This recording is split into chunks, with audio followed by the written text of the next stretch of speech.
Imani Brooks had stolen $211,000 from the most dangerous man in Chicago, and he was currently ordering an Americano 10 feet away from her. She watched him over her laptop screen, stomach dropping through the floor of the coffee shop on Hubbard Street. She'd seen his face exactly once, buried in a fund's paperwork she should never have opened. Choi Dae-hyun, 27. Officially, private equity.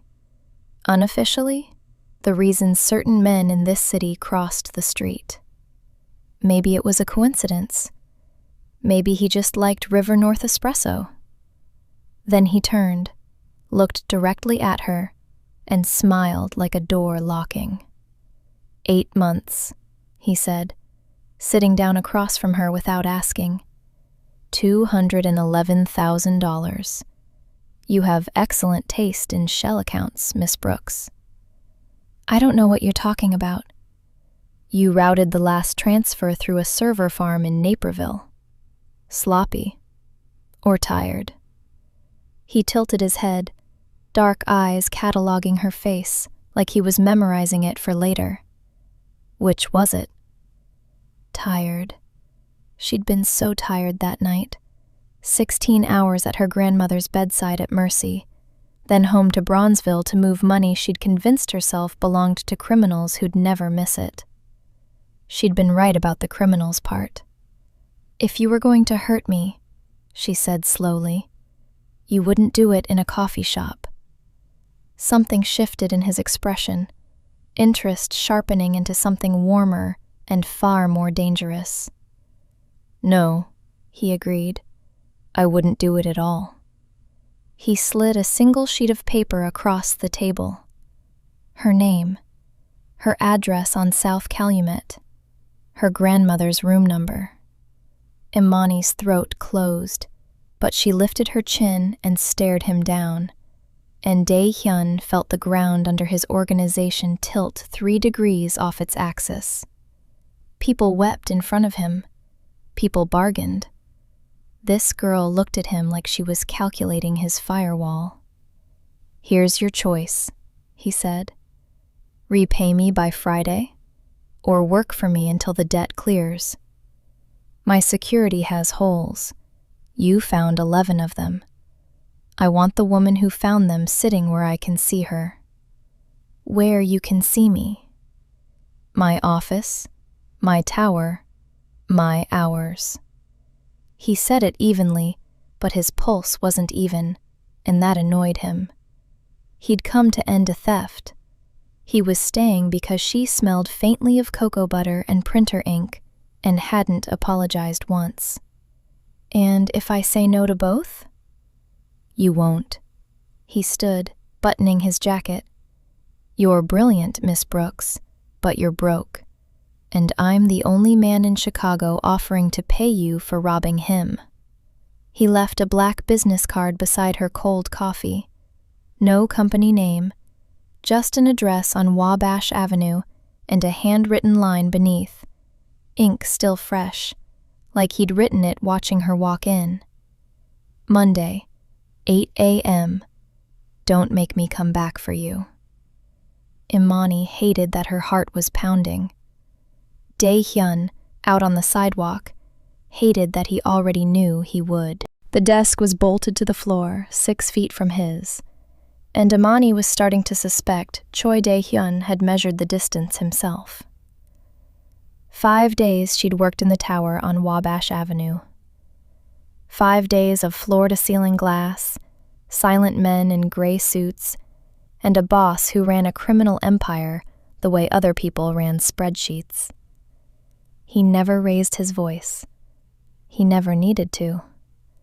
And he never, not once, let her out of his line of sight. There's an entire empty floor below us, she said on Friday, not looking up from the breach report she was writing. IT sits there. I could sit there. No. That's not a reason. It's my building. I don't need reasons. A pause, papers turning. You hum when you work. It helps me think. Imani's fingers stumbled on the keyboard. She hadn't known she hummed. The truth was, the arrangement unsettled her, and not in the way it should have. She'd expected to fear him. Instead, she'd learned his patterns like code, the way he rolled his sleeves at exactly 10, the way his men relaxed half an inch when she made him laugh, the way he said her name, Imani, careful with every syllable, like it cost something. At 9 that night, the office emptied, and neither of them left. She was chasing a vulnerability through his payment servers. He was pretending to read contracts and watching her reflection in the dark window instead. The city glittered 40 stories down, the loop laid out like a circuit board. "Found it," she breathed. "Your vendor portal. Whoever built this left a door wide open. Come here, look." He came. That was the mistake, or the inevitability. He leaned over her shoulder to see the screen, and the world narrowed to warm cedar and espresso, to his hand braced on her desk beside hers, close enough that their fingers almost touched and pointedly didn't. "Show me," he said, quieter than before. She turned her head to answer, and he was right there, inches. His eyes dropped to her mouth and stayed. And Imani forgot the vulnerability, forgot the servers, forgot she'd ever stolen anything except possibly this moment. Miss Brooks. Barely sound at all.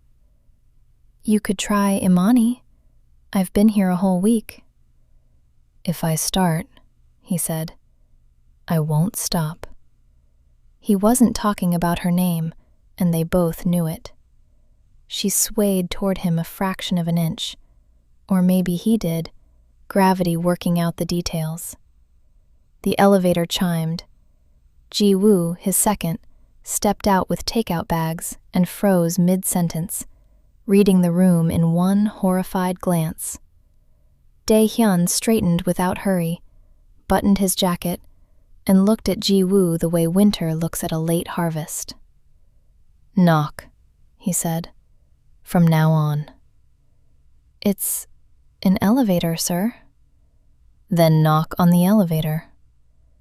Imani laughed before she could stop it, and Dae-hyun decided, watching her, that the debt would never be allowed to clear. Dae-hyun found out about the hospital on a Tuesday, and by Wednesday morning, $67,000 of debt had quietly ceased to exist. He hadn't meant to dig. That was the lie he told himself, as Ji-woo laid the file on his desk. Ruth Brooks, 71, Mercy Hospital, congestive heart failure, 4 hospitalizations in 14 months. A retired school teacher from Bronzeville who'd raised her granddaughter alone since Imani was 6. The billing history read like a slow drowning. Every dollar Imani had stolen from him, traced and dated, lined up against those invoices almost to the penny. She hadn't bought a single thing for herself. Not shoes, not rent above the bare minimum on South Calumet. Nothing. "Sir," Ji-woo said carefully, "you're smiling at a medical bill. Get me the hospital's billing director." He paid it all under a foundation name she'd never find, buried 3 layers deep, because he understood one thing about Imani Brooks by now. She would rather owe a criminal than accept charity. Then he doubled her salary and dared her, silently, to notice. She noticed the salary in one day. "This is wrong," she said, marching into his office with her phone out. "Payroll made an error." "Payroll doesn't make errors. I frighten them too much." Dae-hyun, his name, finally, after 2 weeks of Mr. Choi, and it landed in his chest like a dropped call connecting. "Why?" "Because you found the vendor breach, the payment flaw, and a mole in my accounting department in 14 days. All true, all beside the point. She studied him too long, too sharp, and he thought, she's going to find the foundation someday. He found he didn't care. The kiss happened that Friday, on the rooftop level where he'd taken to eating dinner, just so she'd follow him up and argue about firewall architecture over dumplings. The loop burned gold below them. Wind pulled a curl loose from her bun, and she laughed at something he said. Actually laughed, head back, and Dae-hyun set down his chopsticks with the deliberateness of a man surrendering. Imani. I'm going to kiss you now. Object early. She didn't object. She reached for his tie and pulled. He kissed her slow, one hand sliding along her jaw, the other closing over her waist like a vow. She tasted like ginger and soy in the last 3 sleepless weeks of his life. When she made a small sound against his mouth, he angled deeper, and the famous Choi Dae-hyun composure, feared in 4 states, dissolved somewhere over Wabash Avenue.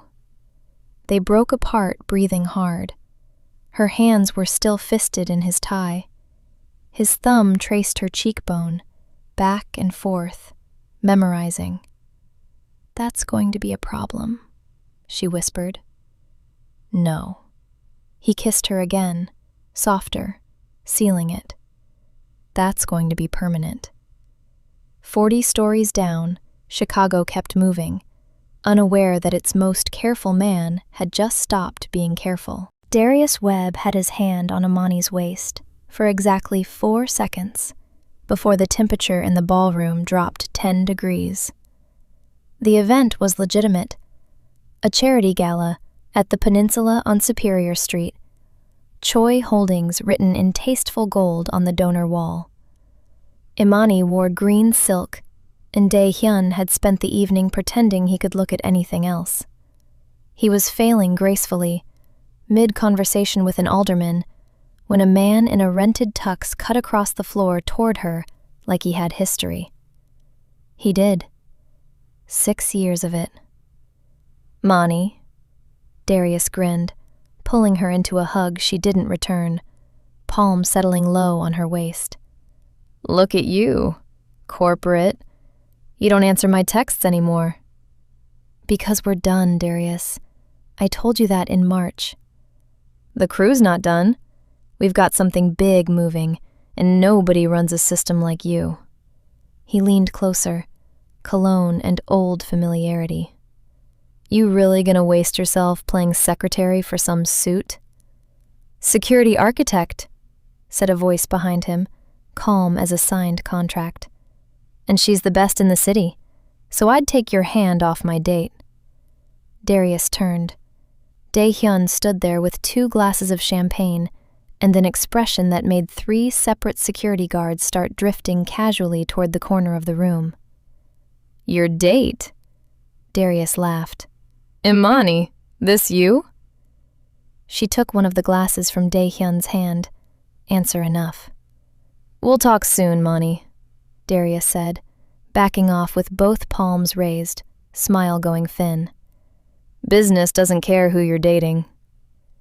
Dae-hyun watched him leave the way a chess player watches a knight retreat, cataloging, already 4 moves ahead. Then Imani's fingers laced through his, and every calculation scattered. Stop planning whatever you're planning, she murmured. I'm not planning anything. You're planning his funeral. His audit, he corrected. I'm a businessman. She laughed, and he stole it straight off her lips, right there beside the donor wall, brief and claiming, and utterly indifferent to the alderman's opinion. The elevator was where it stopped being brief. The doors closed on the 12th floor, and she was against the brass rail by the 14th, his mouth on hers, her fingers ruining his collar. He kissed her like the last hour had been an insult he was correcting. Jaw, then the corner of her mouth, then deep enough that she forgot which floor was hers. 6 years I ran with that crew, she breathed between kisses. You've got nothing to be jealous of. I'm not jealous. His lips moved to her ear. Jealous men worry. I don't worry, Imani. I handle. That's not comforting. It wasn't meant to be. He pulled back just enough to look at her, thumb brushing her lower lip, dark eyes gone soft in a way Chicago would never believe. It was meant to be honest. The doors opened on 40. Neither of them moved for a long, breathless moment. Somewhere across the river, Darius was already making his mistake. 4 men were waiting for Imani in the parking garage off Lower Wacker Drive, and every one of them used to be her friend. She'd stopped for groceries after work, alone for the first time in weeks, and the concrete swallowed sound the way it always did down there. River damp, engine echo, half the lights out. Darius pushed off the pillar beside her car like he'd been rehearsing it. You didn't call, he said, so we came to you. Darius. She kept her keys in her fist. Go home. Here's how it works, Mani. You're inside Choi's systems. Root access, probably. You open 1 door for us. 1. And you keep your cut, like old times. His smile fell away. Or we send 8 months of your transfer logs to the feds and let them explain the word wire fraud to your grandma. The crew shifted closer. Marcus, Dion, little Ray, boys she'd learned code with in a Bronzeville basement, now blocking her exits in a garage under the city. You'd really burn me, she said quietly. You burned us the day you picked him. She didn't pick me, said a voice from the ramp, unhurried, terribly pleasant. I picked her. There's a difference, and it's about to matter to you. Dae-hyun walked down alone, jacket off, sleeves rolled, hands empty. Behind him, from every stairwell and shadow at once, gray suits appeared. 12 of them, silent. Nobody touched anyone. Nobody had to. Mr. Webb. Dae-hyun stopped beside Imani, fingers brushing her wrist once. A question, hurt, answered by her small shake of the head. You threatened her with evidence. Funny, I collect that too. He nodded, and Ji-woo's phone screen lit the dark. Files, dates, screenshots. Your crew's work for the last 3 years. The Skokie Credit Union, the identity ring out of Cicero. All of it documented, none of it hers. Her name doesn't appear anywhere. It was delivered to the Chicago Police Department 40 minutes ago. On cue, because Dae-hyun did nothing without cue, headlights flooded the ramp. Squad cars. The garage filled with blue light and shouted instructions, and Darius's crew went down against the concrete, one by one, hands zip-tied, rights red echoing off the pillars. Darius, cheek to the hood of a cruiser, twisted to stare at her. Mani, you should have gone home, she said, and watched them take him up the ramp. Then the adrenaline hit. Her knees dipped, and Dae-hyun caught her by the waist and turned her into him. His composure was gone. She felt it in his hands, in the way he checked her face, her arms, like the danger might be hiding on her skin. 12 men, she managed, for 4 hackers. For you, he said. I underdressed, and kissed her hard against her own car, garage lights flickering, sirens fading up toward the street, relief and fury, and something enormous and unnamed pouring out of him until both of them were steady again. Come home, he said. She did. The debt had been paid in full for 19 days, and Imani found out by accident on a Sunday morning in his bed. She hadn't been snooping, She'd been running a routine audit of the foundation accounts he'd finally given her access to. Trust, he'd called it, handing over the last of his passwords like other men hand over rings. And there it was, buried 3 shell layers deep. Mercy Hospital. Ruth Brooks. Paid in full. Every invoice, dated back weeks. Beneath it, older still, a ledger line closing out $211,000. Debt satisfied. Her debt. Cleared before the gala. Before the garage. Before half the nights she'd spent thinking she was working something off. She was dressed and at the door of the penthouse when he came out of the shower and read the whole disaster in her face. Imani, 19 days. Her voice didn't shake. That was the worst part for him. She'd gone calm. Fortress calm. I've been free for 19 days, and you let me keep showing up. Let me think I owed you. And my grandmother's bills? You don't get to just buy the reason I breathe and file it under a fake foundation. That's not what it was. Then what was it? Because from here, it looks like the richest man in Chicago liked having a woman who couldn't leave. She left.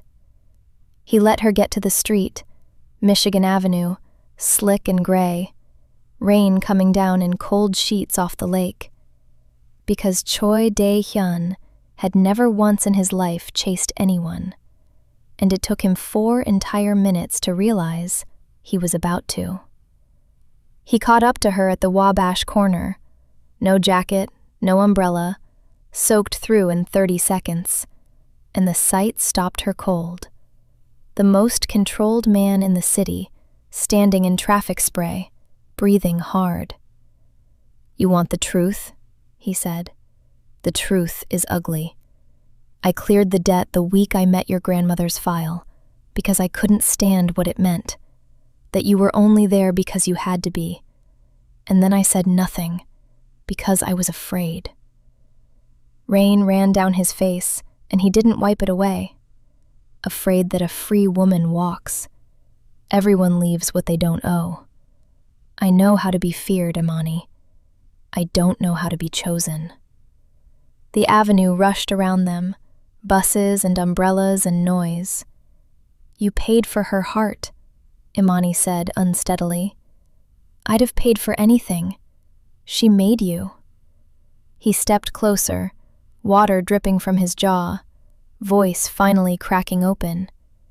Stay because you want to, or go, and I'll never send a single man after you.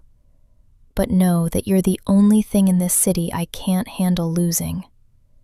She looked at him a long time in the rain. Then she grabbed his soaked collar and kissed him, right there on Michigan Avenue, and he wrapped around her like a man pulled out of deep water. I choose you, she said against his mouth. Idiot.